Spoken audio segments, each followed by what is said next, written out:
stage left. The audience rises and holds their breath. They let the vampires into their house, pretend they don't see when the teeth come out. Put a band-aid on their throat. No one wants to rock the boat, and no one wants to talk about it. You're not supposed to talk about it.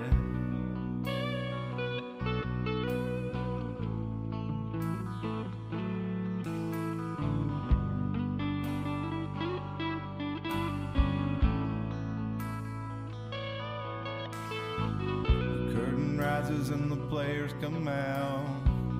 Webs of lies spinning from their mouths. Stop looking, listen for a little while. And you will see a very smile. Pay no attention to the men behind the curtain. Just look away when you see the blood spurting down to a steady drip. I promise to leave you a little bit. I'll be back for another drink tomorrow. I love the taste of your terror and your sorrow breathing in your blood. It's never enough. Program reality, double think duality, a boot upon the face of all mankind. Our numbers up and the dead hold its sound. Go along to get along in the tide by the siren song. The flames are empty and the crypts are cracking open. The hordes upon you and you stand there frozen, waiting for the word. Stand in line and wait your turn. Don't follow the strings to find out who is pulling. Just drink your poison, keep on laughing and drooling, eating your own flesh. The master always knows what's best.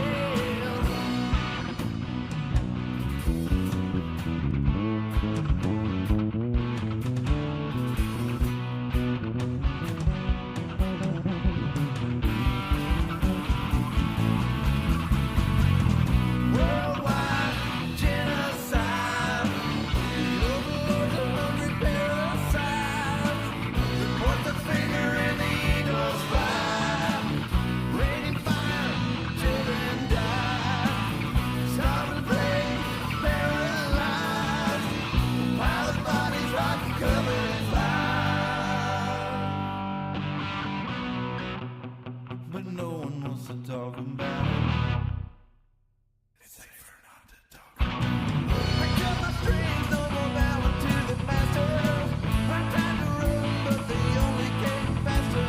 Now I stand my ground. I ain't backing down. Silver bullets in my pistol in my holster.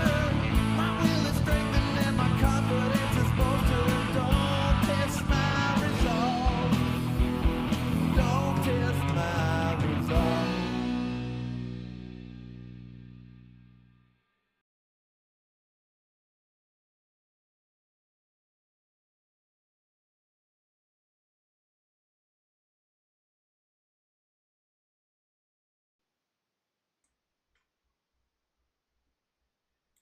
Hello, everybody, and welcome to the Iron Mountain Hour. It is Thursday, March the 14th, 2024. My name is Cliff. I'm joined live by Aaron Armageddon via the magic of the Bill Gates space juice of Skype.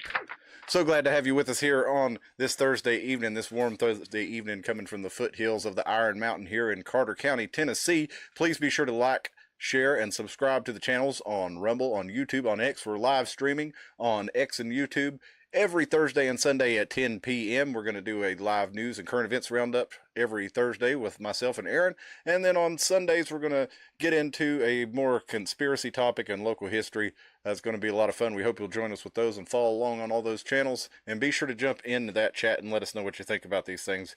There, with that said, please go back, and if you did watch it live, we did our own Oscar show. And somehow somehow I missed Predator in the Iron Mountain Academy Awards, which I don't understand because that's probably my favorite, one of my damn top favorite films. But I just don't think it achieves the level of filmmaking quite the same way as something like Gran Torino. So I gave that my best picture. But ultimately, when I come down to what my favorite picture is, it's probably going to be Predator of all the movies of all time. And we talked about a whole list of those, so go back and check those out. See if you had any of those in common with us. Dustin and I went through our list, and the people in the chat gave their list. Aaron was in there throwing out some good ones too. So yeah, Aaron, go ahead. Oh no, it was just fun. Yeah. But we talked about we showed you, the video of Cat Williams talking about the humiliation ritual, and we showed John Cena going naked on the stage at the Oscars. Did you want to expand on that some tonight, Aaron, before we got into the main topics of the show? Yeah, you look at John Cena, you've got this guy, he's kind of your all-American guy, he's big and buff and his wrestling, he did the whole, number, and a lot of children looked up to him, and he did actually do a lot for like the Make-A-Wish Foundation and things like that. And they kind of built him up, as this Western man. This is what the world, when the world thinks about an American, it was like John Cena, And now you see what they're slowly doing. Well, not slowly. They have rapidly accelerated with the clucking of John Cena and just the West in general, But I've seen pictures of that dude in like, it'd be one thing if it was like his own choice, or he was like, well, I always be artistic or push, edgy. There ain't none of that, man. That guy has no desire to wear any of those dresses or skirts or come out naked. I truly don't think that guy desires or wants to do any of that. But some people will do anything for money. And sometimes they get you by the balls, and you have to. Or like you said, they've blackmailed him somehow. He's got caught, maybe on a certain airplane on a certain island, Or maybe even something old-fashioned. It used to be you could blackmail a guy for cheating on his wife, but those days are long past. Hence, Epstein Island. So pretty much an extramarital affair with a female of the same rough age, is nothing. It disappears from the current events. They apologize and they go and look, Bill Clinton, in front of the whole country got caught having an affair. So that one didn't really work anymore. He skirted that politically, and Bill raised the bar, didn't he? Yeah, he did. He sure did. Lowered it, I should say. Yeah, he moved the Overton window as far as that goes. But I think we'll get into a little bit more about the blackmail and stuff tonight. But I think you're could be onto something. When I think of John Cena, I always think of him apologizing to the Chinese for calling Taiwan a country. Influent Chinese, keep in mind. Yeah. Well, he definitely at least had practiced that particular phrase, but he spoke it in Chinese, in Mandarin, to the Chinese Communist Party, basically, to apologize for calling Taiwan a country and said it was a mistake. So I would definitely call that a mistake. That's kind of like, well, it's a demoralization. It's a demoralization of the culture. If they can weaken our men and just culture in general, you make the people stupid and fat or overweight, as a friendlier, more, or just unhealthy, we'll say. Yeah, they want you unhealthy in every way. That And another thing I want to just bring up real quick is the bioengineered food. A lot of the things, my favorite things, packaged and processed foods that I've eaten my whole life, such as like the Crave cereal, which Lucas was giving me a hard time about eating cereal as a grown man. He's like, "You're a grown man. Why are you eating chocolate cereal?" It's like, "Oh, I like it." Okay? it's better than eating candy bars. I mean, it's not great, but he's got a good point. He made a good point. But the thing about it is, just regardless, is when we go to the grocery store, we just make sure that you're looking at the food you're giving your kids to eat. Because the stuff that I used to be able to eat, I can't eat anymore. It makes me violently ill. My family gives me hell in the grocery store because I'm a label reader. They can't stand it. Well, they'll thank you when they get a bellyache. You know what I'm saying? I'm serious, Yeah, man. we always Like, have pretty good quality food in the house for the most part. Except I yeah, did, me and B, because we hadn't had the kids at the house as much, we had, we didn't want to necessarily make full dinners every night. So we got a bunch of like Marie Calendar frozen dinners, and I thought those were usually pretty good, but they were garbage, dude. Like, maybe it's just, changed a lot of it too. yeah, I Yeah. don't know. But let's move on to the stories of the night. We've got first up the St. Thomas Episcopal Church in Abingdon. This is from News WCYB News Channel 5. Raises $40,000 to combat area's medical debt. So they're not feeding the hungry. They're not clothing the homeless. They're not, doing giving out diapers to a young family or something. There's such an issue that this many people have medical debt. They're raising $40,000 to help people with medical debt, and it's probably it's probably not even a drop in the bucket. As much as $40,000 is, that's just a darn shame that we've gone to. You can eat, but we're going to basically, you're going to be penalized every other area of your life. I've got Wages garnished, everything. $40,000. I mean, I literally am in debt right now about $9,000. I mean, just for hospital bills. That's no joke. What's up, Dalton? Yeah, Dalton, I didn't see your comment there. I guess that's why he spelled it Juan Cena, because if he'd written John Cena, it might not have showed up in the chat, I guess. Right. Oh, whoops, that's the wrong story there. We're not ready to go to that yet. But the St. Thomas Church, they raised $40,000 to combat medical debt. It says they helped 5,800 families across Southwest Virginia be debt-free from their medical expenses. So, I mean, that's great. I'm glad they helped. I'm not doing it to rag on the church, but let's see, 40,000 divided by 5,800. I mean, how's that? That ends up to like $6 a piece, right? How's that? Yeah. I mean, how they help 5,800, I don't know, families. But either way, I'm glad they were able to raise money and help some of the people get that off there. But then you had, nothing but, on the other side, you had talked about this story, Aaron. You had this lady accused of, I'm not going to show her face on here because I don't like to do that. These people got enough problems, and they're innocent until proven guilty. So I try not to show their faces in most cases.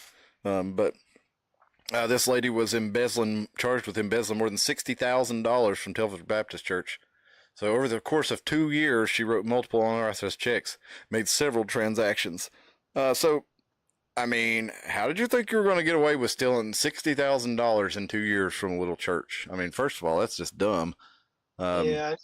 What makes it even sadder about this case is that's such a significant amount of money, and it's just like, it's just trust. People trusted this woman, and she just clearly took severe advantage of the church.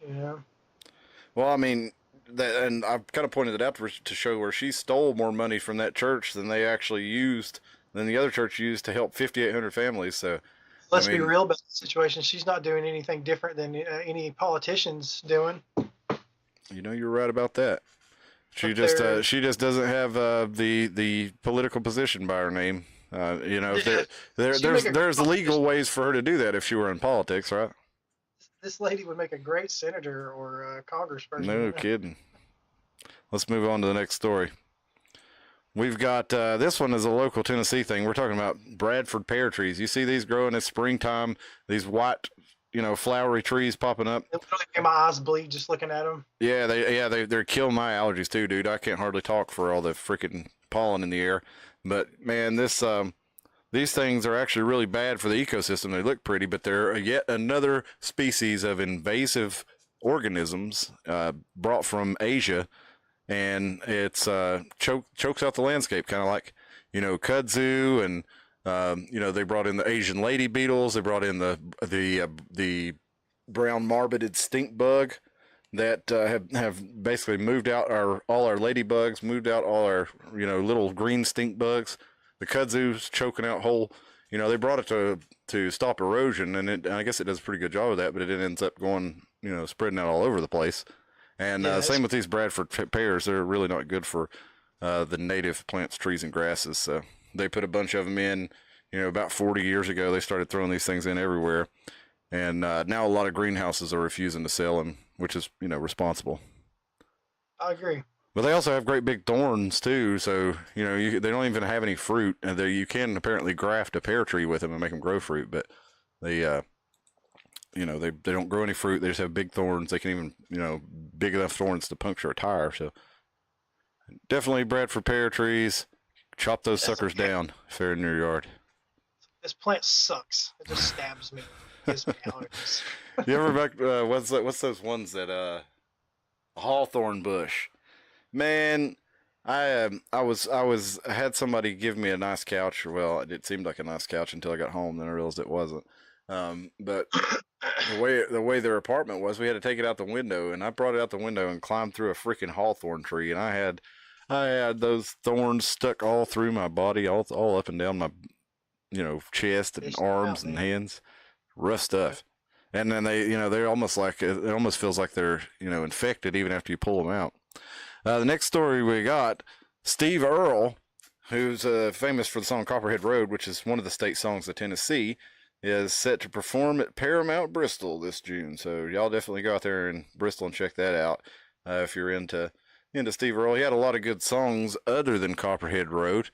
So this site here on holler.country, they reckon her best ones. I mean, the ultimate's going to be Copperhead Road. But Guitar Town's a smash. Tanny Town is good. Snake Oil's good. Ain't Ever Satisfied. Hillbilly Highway's a really good one. So he had a lot of good stuff on that first album. Isn't he a Vietnam veteran too, I think? I reckon he is. He talks like he is. And, in Copperhead Road, the story is about Granddaddy, running whiskey and getting raided by the revenue man back in the day and then burning the stills up. And then, John Lee Pettimore, I never could understand which one he said. It says Johnson County Sheriff painted on the side. Yeah. I'm pretty sure, I guess that's Mountain City area. Yeah, he's talking about Johnson County, right up here on the other side of Iron Mountain. And it's the story of his grandfather being a moonshiner who got in trouble, and then John Lee Pettimore is a vet who comes back to the holler, and he learned a thing or two from Charlie, so he's gonna plant him all kinds of seeds from Colombia and Mexico up in the holler. And now that the DEA's coming after him, well, he's ready for him. He's not going to end up like Pappy with all his crop burnt. He's ready to take a stand and protect his crop. So that's pretty wild that's the state song in Tennessee, and marijuana is illegal in Tennessee. And they just now legalized moonshine a few years ago. Man, you're a songwriter too. I mean, you've spent a lot of time actually writing songs together. You're just sitting around and stuff. But it's yep. Well, I could definitely I could write us a good state song too. I wrote a song called Tire Fire, and it's pronounced Tar Far, but I think that's definitely a contender for the state song. Anyways, I had a brain fart for a second, but yeah, that's what I was getting at. Was as a song, as a songwriter, like a lot of people don't even pay attention to the lyrics. Yeah. Look at the songs that have been like on the radio in the last few years, just like WAP and which is. I feel like people paid attention to the lyrics on that one though. Yeah, definitely for sure. Yeah, but there's quite a few that people it's like they don't. There's no art to it anymore. It's like it's like instant gratification. You know what I'm saying? Yeah. Sold anything. But yeah, anyways. Sorry. Diary of a Bad Hillbilly has no thorns on their Bradford pears. Do you like those Bradford pears? Tractor tar fire, that'd be a nightmare, man. Jeez. Can you imagine setting a tractor tar on fire? I've been to a tar fire or two in my day, and just a regular old 13-inch tire off a Honda Civic will choke you out and burn. I mean, a huge pyre, a big tower of fire, tire of fire. Yeah, but we did write a song called Tar Fire. That's one of the tactics that they will do is they'll put tires over your body and then set you on fire because tires burn so they hot. melt. Yeah. Yeah, you're done. Yeah, so they put tires over you, wrap you in tires, and then set you on fire. You're just a blob of goo. You're just goo at that point. Like, talk about rough, tarred and feathered. Yeah. Let's move on because I want to spend most of the time talking about these these three stories that we're going to look at the rest of the night. This one real quick, Johnson City PD unveiled a 5-member Special Victims Unit. Is Special Victims Unit a real thing, or are they just copying that off Law and Order? And I don't know, but they did introduce this, and when asked, they said it was in response to the mishandling of the reporting of the sexual assault cases and the prosecution of them against Sean Williams. There was over 30 cases reported, and they found a way to not test any of these rape kits. They found a way to basically move these things out of the way. A whole bunch of people, including the chief of police, resigned, and and there's a big federal investigation, federal lawsuit going on. If you've not seen the background on this, it's going to take a while to catch up. So go back and do a little reading if you're interested. But you probably, if you've been watching, know what we've been talking about here. This guy Sean Williams. To give you Aaron, give us the quick rundown. Give us like the 1 minute rundown of Sean Williams' story. Oh yeah, so Sean Williams was a wealthy man. He owned some properties downtown Johnson City. Well, he would lure people over to parties and then basically take advantage of people. And his victims weren't just women, unfortunately. It was small children, and this went on for a long time.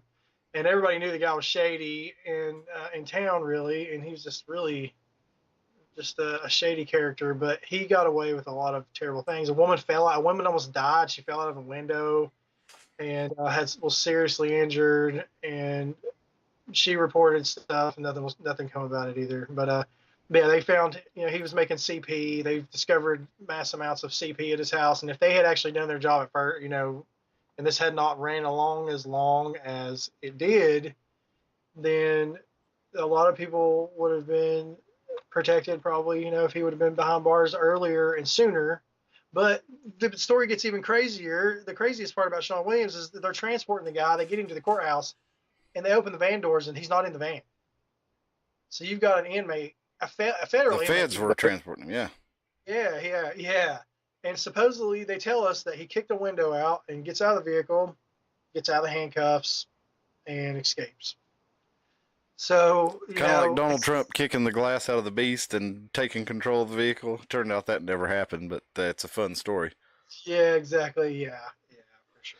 But yeah, well, they never got him, and he was on the run for a long time. They about got him, and down in Florida, I'd actually personally dealt with the guy myself. When I worked in the bars downtown Johnson City, I lived and worked downtown Johnson City for a long time, and there was a lot of sketchy stuff with that dude, and did not like him. And as a matter of fact, he was barred. Actually, a lot of the businesses he wasn't even really allowed in.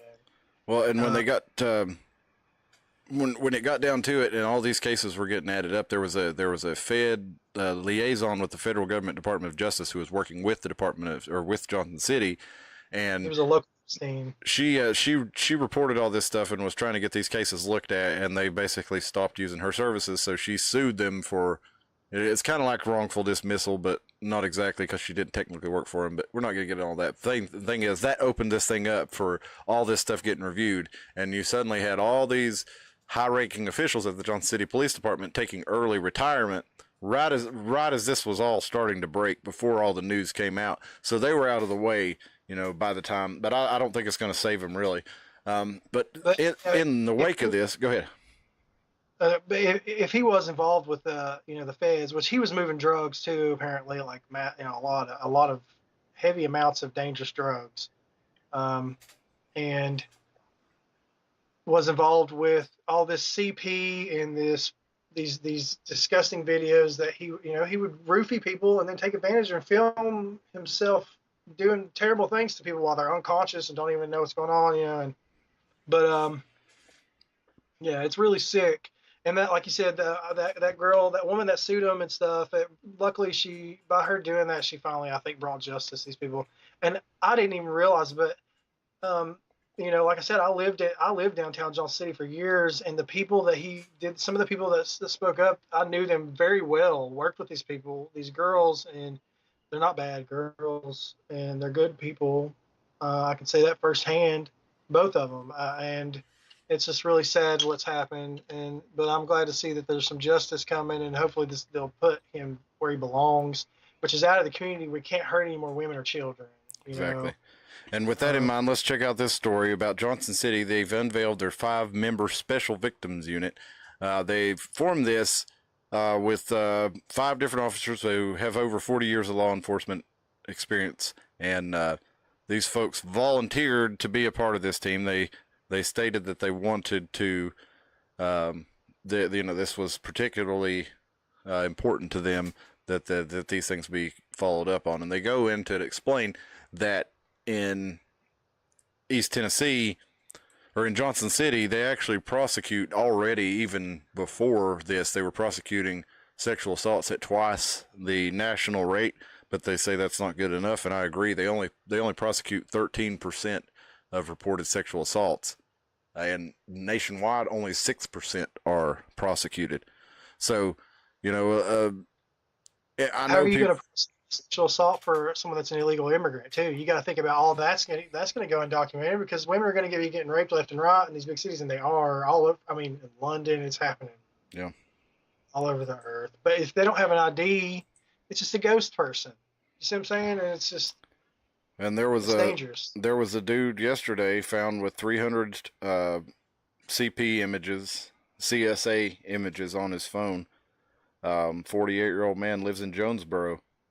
Was also charged with aggravated sexual exploitation of a minor. So there's a market for this stuff. So Sean Williams wasn't just doing this for himself, and the lawsuit alleges that he, was getting money to help or he was paying these police officers up to help all this covered up. I feel like there has to be more than money involved. How much money would it take to have somebody cover up for this kind of heinous crime? I feel like more than likely he probably was a purveyor of the stuff, and there were people he was able to use the fact that he purveyed that to them in order to help keep it covered up rather than payoffs. That's my guess. And so the allegation from the lawsuit is payoffs, but that could just be because that gets them the discovery. They need to find more information on it. So we'll see what happens with it. But with this was a response to the community, demanding, because there were big protests and stuff, demanding that this stuff be investigated. And ultimately, one of the reasons I brought this story up is because, okay, this just may be to placate the public, right? It may not actually do anything. But for the time being, let's take these folks at their word that they actually do care about this and that they do want to see something done. And we'll certainly watch them and make sure. But I don't know these people. I don't have any reason to think anything suspicious. But there's always the chance that there's a cover-up team or something like that too. But like I said, Sean Williams is actually a member of the special. Well, the guy leading its name is Shane Williams, Sergeant Shane Williams. Yeah, so it's pretty wild. That makes sense. Hey, what if it's just Sean Williams in disguise, dude? Yeah, just put a Dr. Phil mustache on him. Yeah, put a Clark Kent glasses on and a tie, and he's running the task force. Yeah, he'll be a school board member for Kingsport next week. Like you said, just have like a costume on, Yep. Just be like, Sean Williams, that's him. No, my name is Charlie Williams. I'm Shane Williams. No, but hopefully these dudes are really willing to. Hopefully they really are willing to step up and prosecute some more of these and make sure that these people who are getting abused and victimized don't go without justice. Just show up and make him a friggin' administrator. Nope. Like, you're perfect for the job. For the Biden administration, you're great. Well, he'd be perfect to work with the lady. He'd be perfect to work with Georgia Tann, who's one of the next stories we'll get into. But I got one more just to hit real quick. This is, and I'm going to present this to you without comment. Actually, I'm going to give you Lauren Houston from Twitter's comment. In 1979, 11 babies died of SIDS in one county in Tennessee. They had all received the same vaccine from the same batch at around the same time. Wyeth since merged with Pfizer's response. Instead of recalling the vaccine pending an investigation, they covered it up and ordered all future batches to be spread out across the country so that any more deadly clusters would go unnoticed. And here is their internal communication from 1979, where they go into the details of how they're going to spread these batches out so that no quote-unquote hot batches will be all concentrated in one place, and nobody will be able to actually trace these back to a certain batch being given into a certain location, because it would, you might have somebody pop up with it in Chicago. You might have somebody pop up with an injury from it in Tennessee. You might have, who knows where it's going to pop up, but they did, in fact, hide it. This letter proves it. If you're interested in look it up, you can look up at Lauren Houston on Twitter. She's got it all posted right there. And Lauren is actually she was a U.S. government and history teacher before she was disabled by doctors of Big Pharma. And she says she used to get in trouble for telling truth in the class. But either way, she's got the receipts here.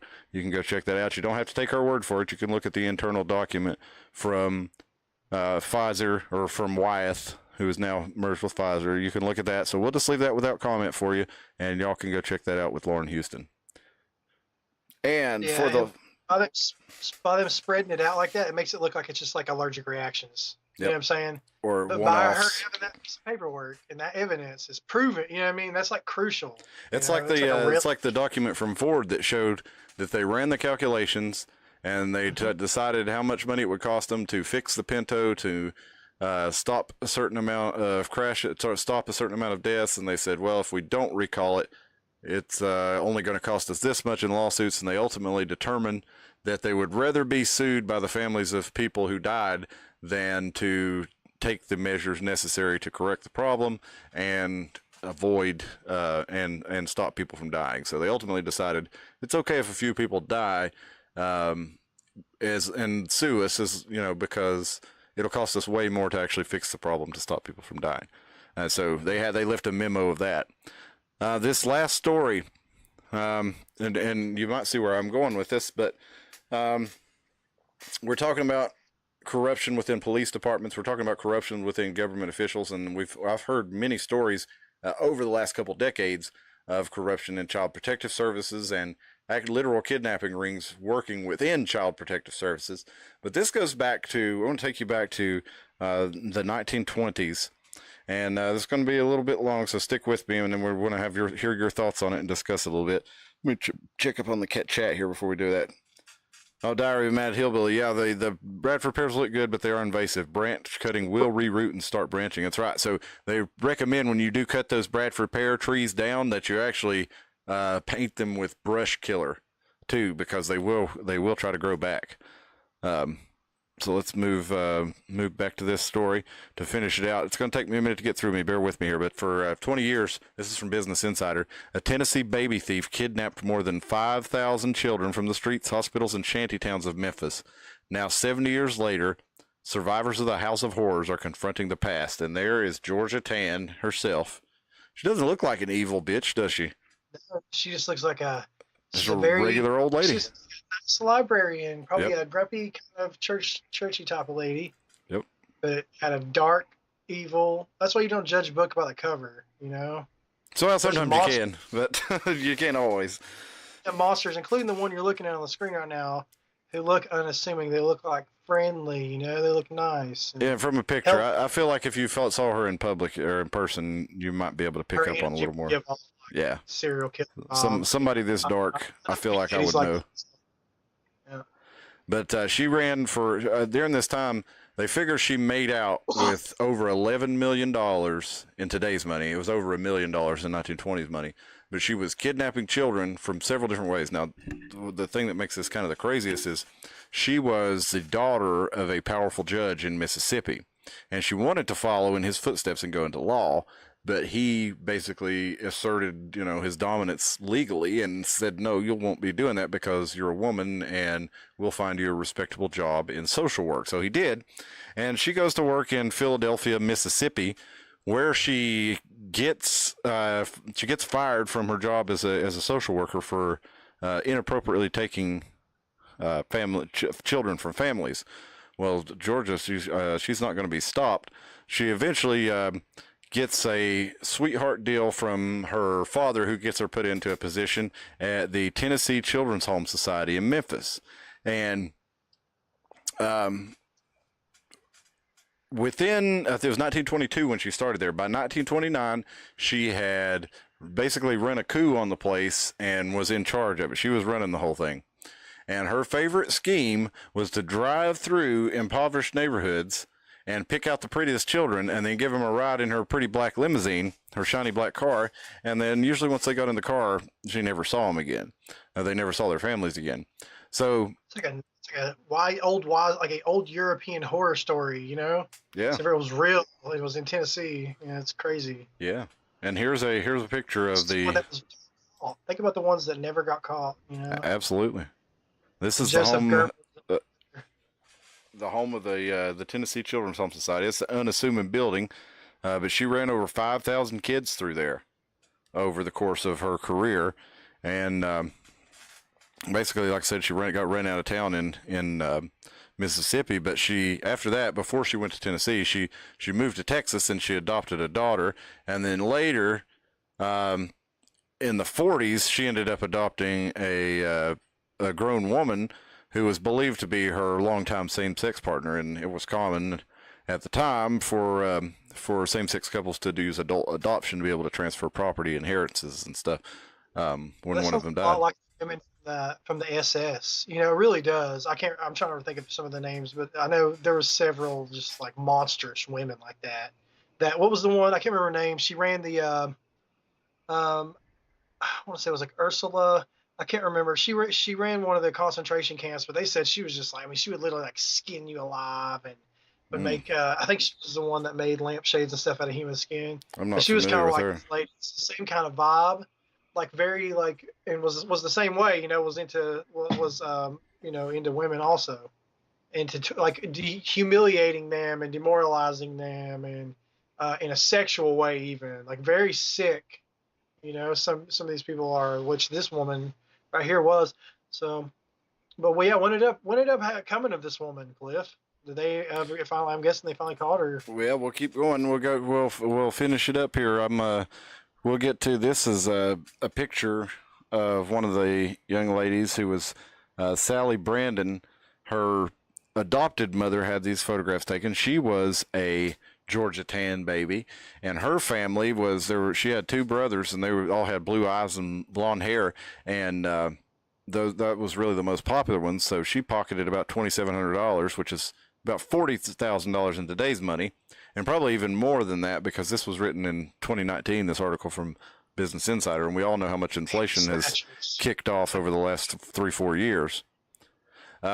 So she just happened to, well, I don't know if she just happened or if she was smart, but at this time in the 1900s and 1910s, there weren't really a lot of formalized adoptions.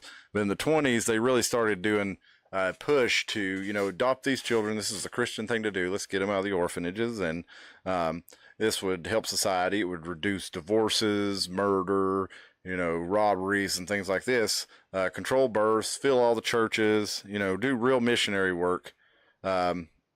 Basically, and you know, do the Christian thing and take care of these people. So a lot of people were trying to do this at the time. Even families with children, if they had a little extra, they were like, you know, let's try to find a kid to adopt.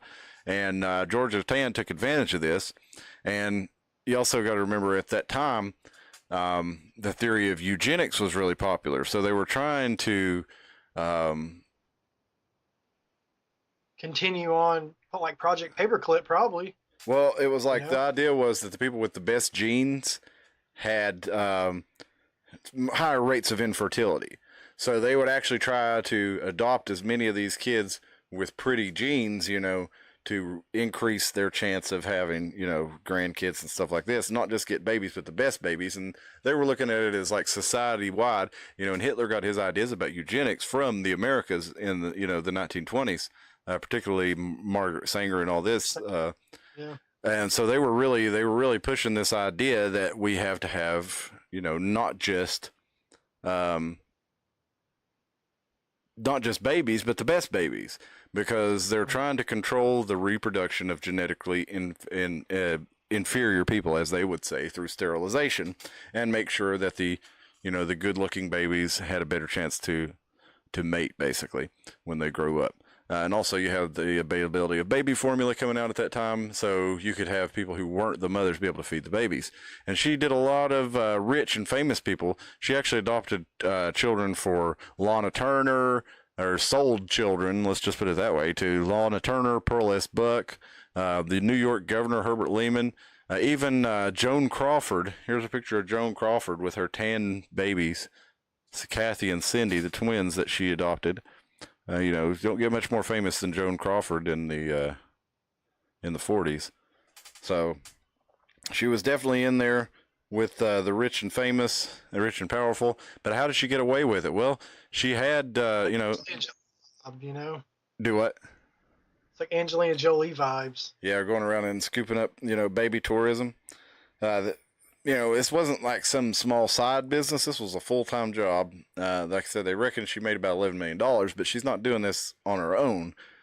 She had a lot of connections. One of the first connections she made was with Boss Crump, who he was basically in charge of the Tennessee Democrat Party, and he would give her legal protections in exchange for kickbacks. So, she's paying him off. She's also paying off a network of social workers, police officers, doctors, lawyers, judges.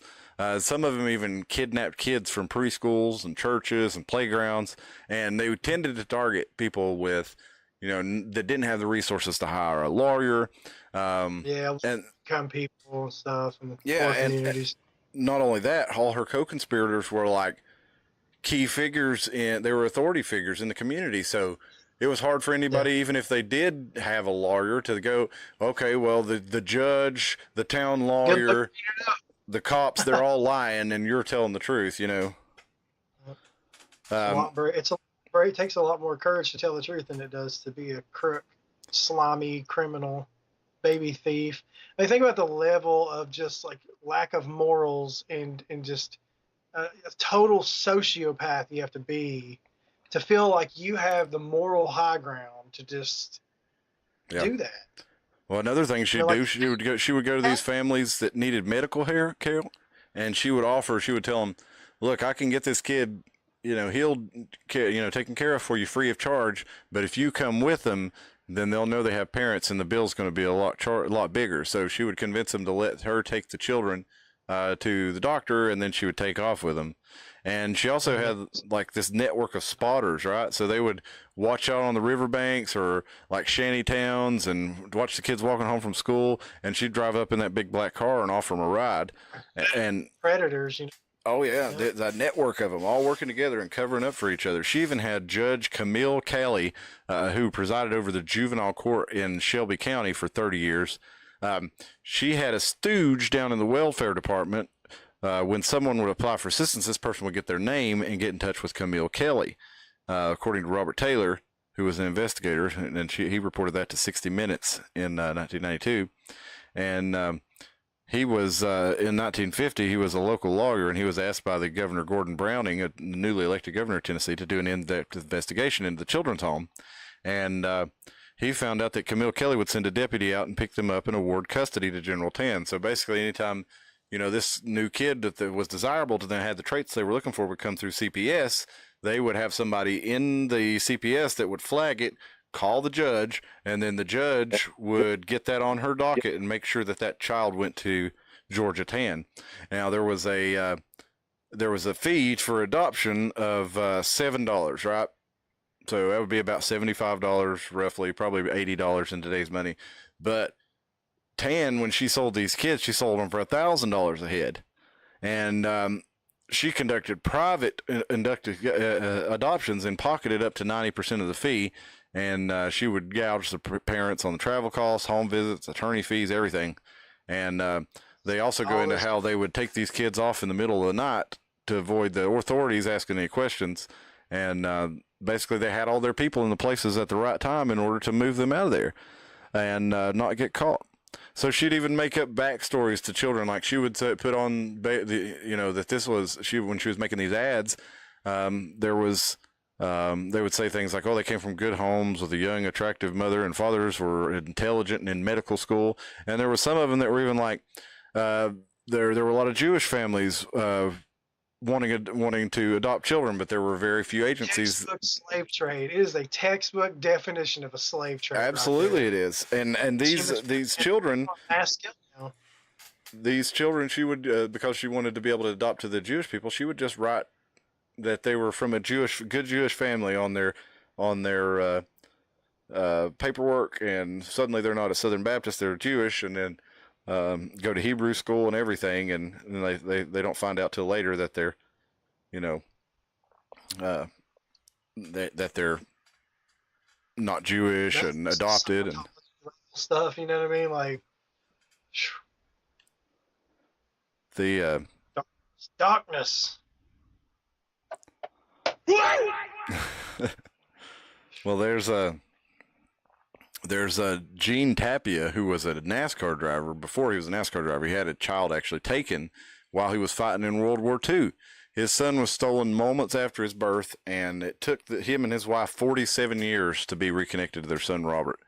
God, nightmare.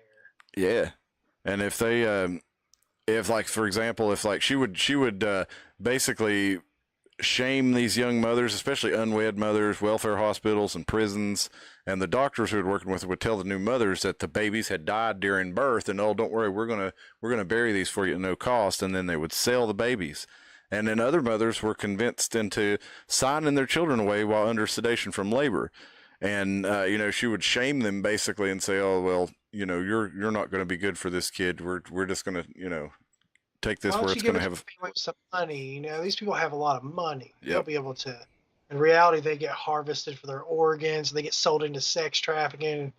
And no matter what happens, they're still, it's straight up just kidnapping. Like, it's like Hansel and Gretel level villain, this woman may as well have been cooking and eating kids. Yeah. In my opinion, she's a monster. Well, who knows who she? She was giving them out to anybody who would pay her. So who knows what people are doing with them? Yeah. And there's plenty of people out here like that, man. They'll do anything for money. They don't care. There was a guy who. There's too many people, anyways. That's the mentality of some of these people. Too many kids, anyways. Should have aborted it. There was a Louisiana man arrested early this year for it was late last year. He was taking a vacation to Tennessee, and one of the things he wanted to do on his vacation was to eat a child. And the cops set him up, and that was what he was coming up to do. So, the idea that there weren't crazy people back then, there obviously are. Look at these psychopaths that were working here. And that's what I'm saying. Yeah, and they're in the government too. There's United States senators who have straight up been caught with CP and still kept their jobs. You see what I'm saying? Caught up straight up, not just CP. I'm talking actually molesting children. Well, caught. And that's when we get into this story a little deeper. Like I said, we're almost done here. But these they say every child, every baby, everybody in there was sexually abused, and it was presented as your favor. If you were the child being abused, they would. This lady said she remembered being told to sit in her lap, and she said, "I keep trying to block it out, but it keeps coming. It's caused me a lot of problems. You won't find a lot of healthy adults who went through there." And she said back then every boy in an orphanage got molested, and she pointed to the male caretakers as the typical perpetrators. And apparently Tann was, just brutal. And if they just deemed an infant was too weak, they might just leave it out in the sun to die. If it had a congenital disability or too ugly or too old to be of use, Tann had people to get rid of them.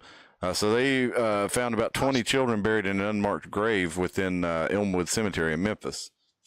It's worse and worse, man. This just keeps getting worse and worse. It's crazy. And, this did, very little to stop her from doing anything. So she toured the country. She's lecturing on adoption. She started preaching eugenics. She went to see Eleanor Roosevelt and Harry Truman and told them that adopted children turned out better because of the selective process in which poor children could be remade into a quote-unquote higher type. And she got really popular, and when she got really popular, she got more audacious, and she started putting these ads like, let's look at this one. They'd like to be your Christmas gift, and had a baby catalog to help prospective parents choose the perfect child for, of course, a larger and larger price tag. And they would even do baby raffles. They'd raffle 20 or 30 babies off in the Christmas baby giveaway in the newspaper. How in the world? It's insane. Yeah. For $2,500 to $25, about $350 today, purchasers could buy as many raffle tickets as they liked, and then they would, when the winners would take the babies. But it actually... Right. Own state. That happened right here in the state of Tennessee, and it's happening right now on the border, and it's happening in the state too. Yeah. Oh, yeah. Right now on the border, they'll give children to anyone. Yep, no DNA tests. They did away with that policy. They don't make sure that they're related to the person that brings them in. They let them go with anybody. All they have to do is say they're their family member. And the children, they'll reuse them over and over again to be drug mules, you know. So when they at least made sure it was a parent or a relative with them by DNA tests and stuff, at least the child, you know, if it's just a strange child and some thug doesn't know who that kid is, it's just a paycheck to that guy.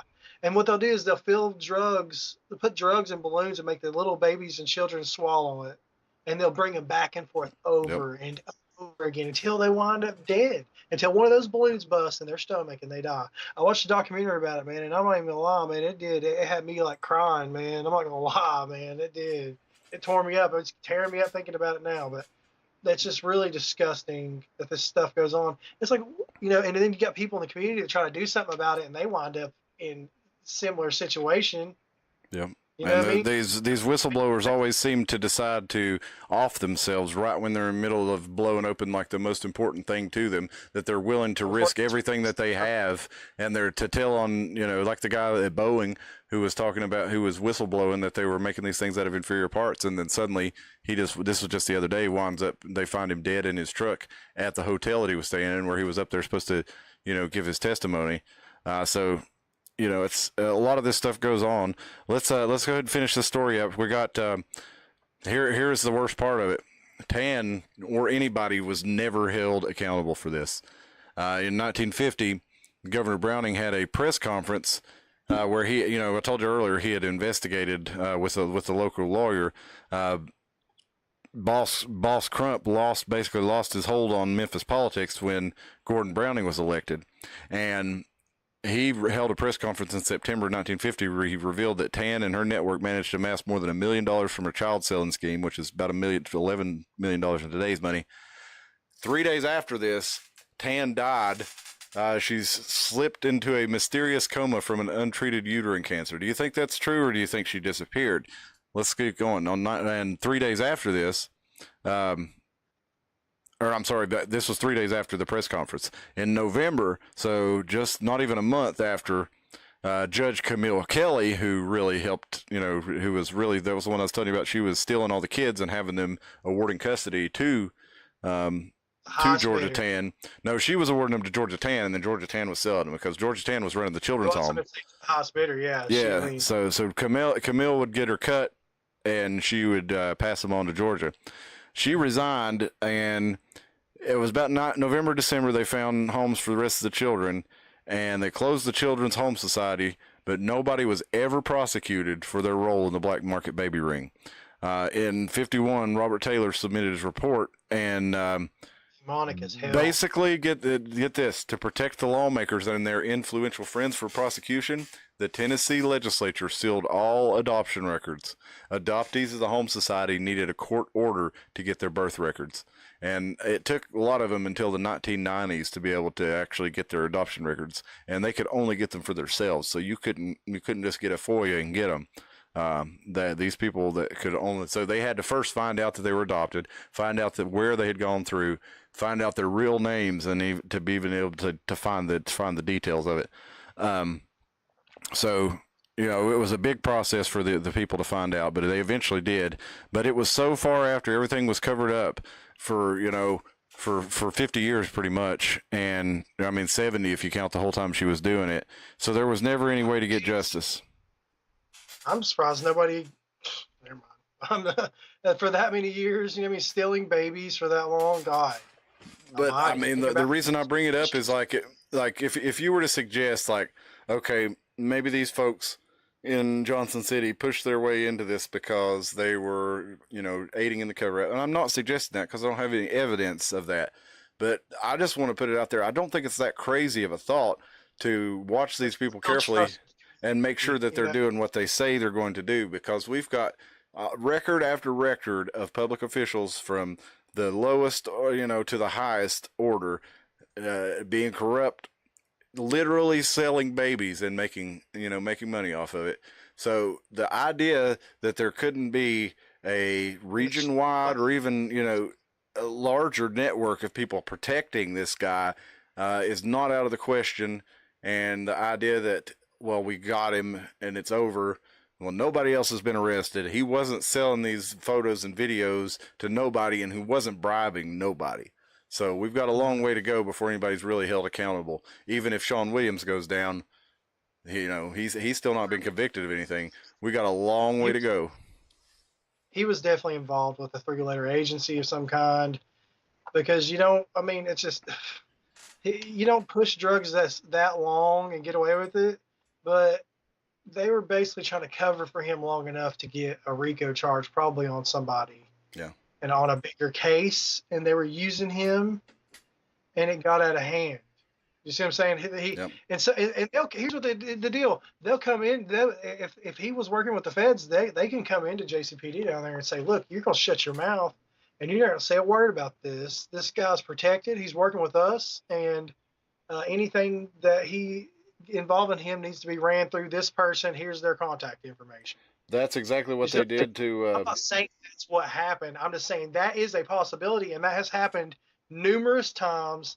I mean, I could just give you example after example after example. It's no mystery. But look what Jeffrey Epstein was doing. Blackmail. It was a lot of it was blackmail, and they would.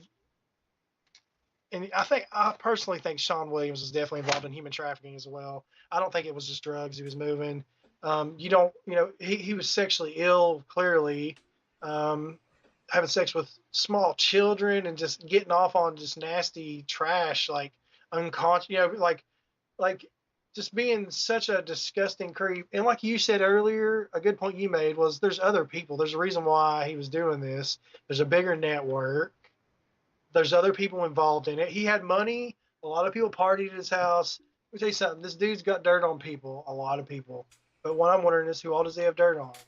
I mean, I do like to see JCPD creating this special victims unit, like you're talking about, to do that. But I see this as is it's going to dissolve over time.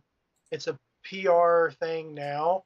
But like you said, everyone that was involved in it, even if they had anything to do with it or not, there was people that got their careers destroyed over this who had nothing to do with it. I can assure you that. Yep.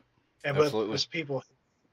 But what if none of them really could do anything about it? Like I said, what if the feds came in and they told them that they're going to shut their mouth and they're not going to do anything? Well, that's exactly what they did with Epstein in Florida. They were going to bust him in. It was Alex Acosta. He was Trump's labor secretary. He was I can't remember if he was the attorney general or what he was in Florida, prosecuting attorney of some sort. And he was building a case against Epstein. And he testified that the feds came to him and said, no, this guy is protected by intelligence. You're not touching him. So definitely is a possibility. And the getting out of federal custody and disappearing for a couple months is definitely suspicious as far as that goes. But yeah, that's the Georgia Tann case, man. As nasty as it is and awful as it is, it really happened, and we got no accountability. So the point I'm bringing this up for is we got. Okay, they're forming this task force because of the response from us, from the community, from saying this is not right. We can't let this guy get away from this.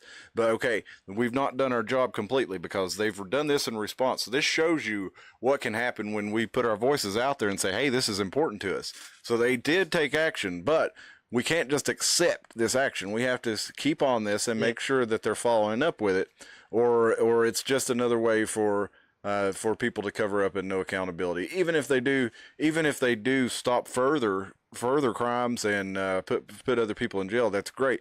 But there's still a lot of, I mean, what's more important, the rapist on the corner who victimizes people, yes, or the powerful person who allows lots of people to get away with that type of crime in order to profit off of, because that guy couldn't get away with it without somebody not prosecuting him, without evidence disappearing, things like this. So let's just remember, let's stay vigilant. Let's not trust that. I don't like trust but verify when it comes to government. I like be suspicious and like, okay, we'll take you at your word, but we're going to be watching your every move. I'm not going to accuse you of doing something untoward, but I am going to not just assume that you're going to do everything correctly. We should all be able to exercise our free speech without fear of retaliation or being slandered, or you know what I mean. Like, you should be able to speak free. But that's not the way the world is. And there's evil people like this woman who infiltrate into important places that they have no business being in, working with children. You take a sociopath and you put a sociopathic narcissist and you put them in a position of power over small children, they're going to prey on the children. Maybe not sexually even, but they get off on the control and the power. Yep. And there are scary and dangerous people who, here's the thing, people with power or people who want power don't need it, and the people who need the power don't want it. Yeah, it's unfortunate that that's the way it is, but it really is. And it seems like we're coming to one of those points in time, and history is full of these moments where you have, all the good people are, good, kind neighbors. They don't want to be intolerant. They don't want to cause problems. They don't want to ruffle feathers. That's the thing is, the old saying goes, when good men do nothing, evil is allowed to triumph. And that's what happens. Good men do nothing because they see themselves as powerless against it until eventually the evil becomes too strong that good men stand up and take over and set things right. And that's been a cycle throughout history. And it doesn't always end well, but it's something that happens over and over again. You got your fourth turning, your good men create good times, or your hard men create good times. Your good times create soft men, your soft men create hard times, and then your hard times create good men again. And that's usually what it is. Those soft times are really, you can say they're weak, but ultimately it comes down to, weakness is one of those ultimate evils, because that weakness allows you to let darkness into your heart. And so being weakness doesn't sound as bad as evil, but at the same time, that's how evil's allowed to triumph, because weak men allow evil into their heart, and the strong men, stay out of the way until things become so bad that they have to group together and handle the problem. Look at this woman. Just think about all the demons that this woman were feeding with her lust for control and power and money. Her greed will literally snatch children away and change their whole lives, just for money. Or because someone she knows, oh, well, I need a kid, so she's going to make this happen, But just think about the narcissistic and the complex you have to have as a person, psychologically, the complex, to be able to do that and not have any kind of guilt or remorse it's just, when scary people get in positions of power is bad. And with Georgia Tann, it's not even like she grew accustomed to it and became numb. It's like that's what she was doing the whole time. She didn't like. Go ahead.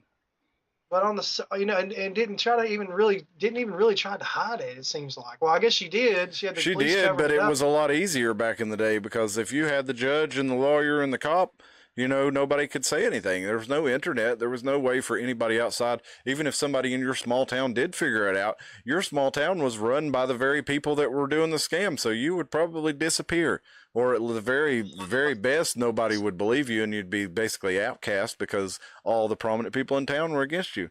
But even in this situation, if you follow the money, even in Sean Williams' case, if you follow the money, what I'm saying, it'll lead you.